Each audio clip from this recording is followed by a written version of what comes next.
Perkenalkan, nama saya Dina Amanda, selaku moderator yang akan mengatur jalannya presentasi kita pada pagi hari ini. Baik, sebelumnya judul makalah kami berjudul Bangsa dan Negara. Untuk mempersingkat waktu, saya akan mulai presentasi dari saya.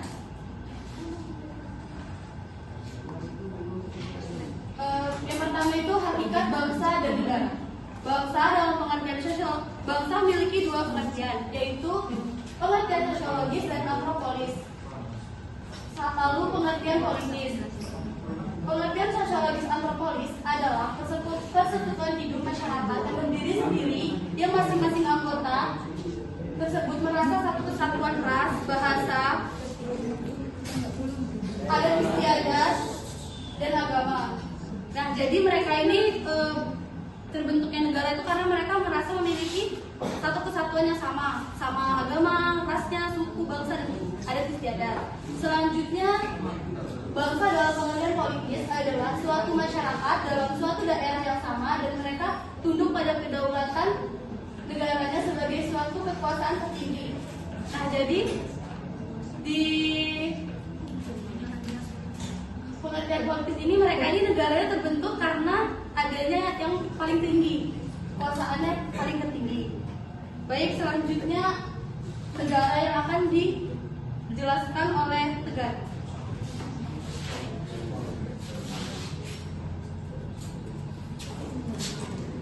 Baik, ini saya akan menyampaikan bahwa negara adalah suatu wilayah di permukaan bumi yang kuasanya baik politik, militer, ekonomi, sosial maupun budaya yang diatur dalam pemerintahan yang ada di wilayah tersebut.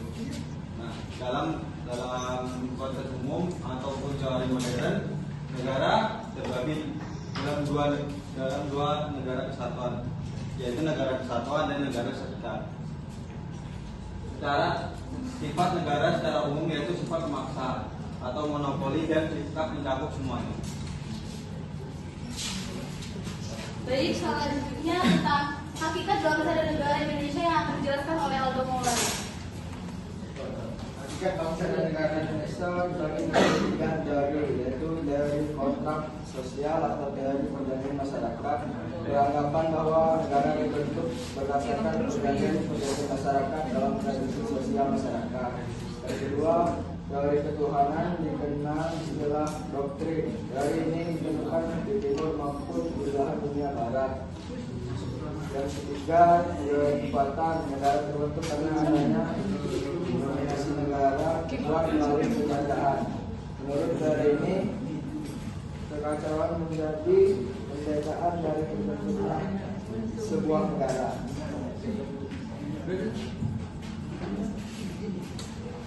Baik, faktor-faktor penting terbentuknya negara Indonesia akan dijelaskan oleh Lia. Yang pertama, adanya persamaan nasib. Maksudnya adalah bangsa Indonesia berada di bawah penjajahan dan penderitaan yang sama yang dilakukan oleh bangsa asing. Yang kedua, adanya keinginan bersama untuk merdeka, adalah bersama-sama melawan penjajah agar dapat melepaskan diri dari belenggu penjajah asing. Yang ketiga, adanya kesatuan tempat tinggal, yaitu wilayah Indonesia yang berada di negara Indonesia yang terbentang dari Sabang sampai Merauke. Yang keempat, adanya cita-cita bersama untuk mencapai kemakmuran dan keadilan sebagai suatu bangsa. Memiliki cita-cita bersama dalam mencapai kemakmuran serta keadilan bagi seluruh rakyat masyarakat di dalamnya sebagai sebuah bangsa. Terima kasih. Baik, selanjutnya tentang negara Indonesia terbentuk melalui proses perjuangan akan dijelaskan oleh Nika Fulian. Negara Indonesia ini terbentuk melalui proses perjuangan, yaitu perjuangan melawan penjajah sehingga berhasil memproklamasikan kemerdekaan Indonesia. Usaha mendirikan negara melalui proses perjuangan sangatlah membanggakan diri seluruh rakyat Indonesia. Hal ini berbeda bila bangsa Indonesia mendapatkan kemerdekaan karena diberi oleh bangsa lain.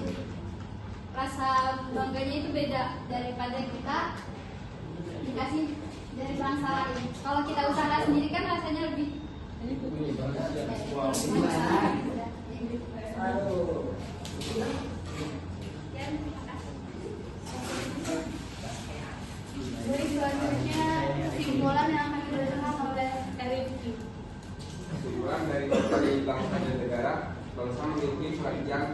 oligarki, monopoli.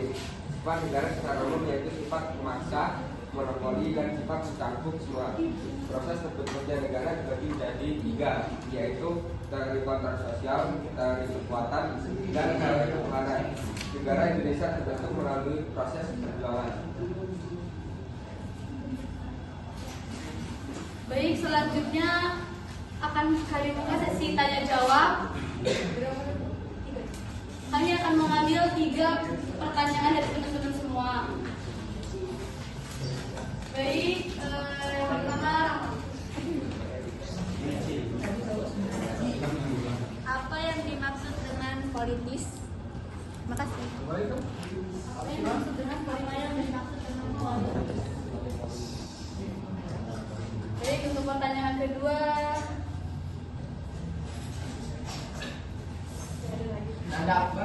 Ini dulu.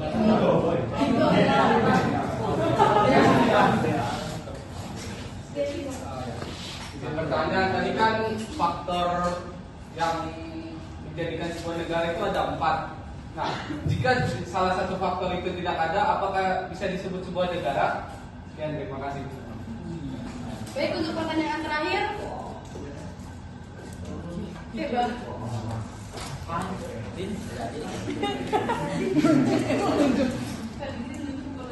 Apa yang dimaksud dengan model ortodoks dan model mutakhir?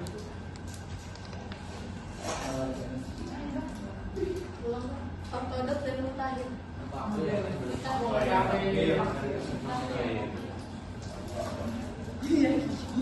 Baik, kami akan mencari jawaban dari pertanyaan 3.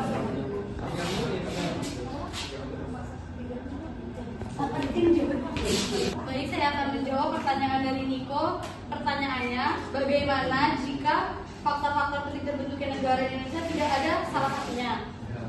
Nah, unsur-unsur bentuknya negara yang pertama adalah penduduknya permanen. Jadi kalau keempat itu nggak ada, itu belum bisa disebut sebagai sebuah negara. Jadi harus memenuhi keempat tersebut baru bisa terbentuknya sebuah negara. Harus memenuhi. Berarti semisal nomor 1 itu kan adanya persamaan senasib. Jadi kita harus nasibnya bersama gitu. Iya. Nasib kenapa ada yang miskin, kenapa ada yang kaya?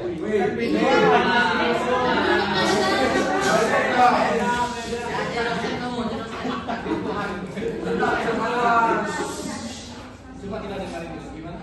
Kenapa kan ada yang bersama nasib? Jadi seandainya negara tersebut masyarakatnya harus nasibnya sama dong kan? Iya. Jadi gini, saya tambahkan ya. Makasih. Maksud dari persamaan nasib ini gini.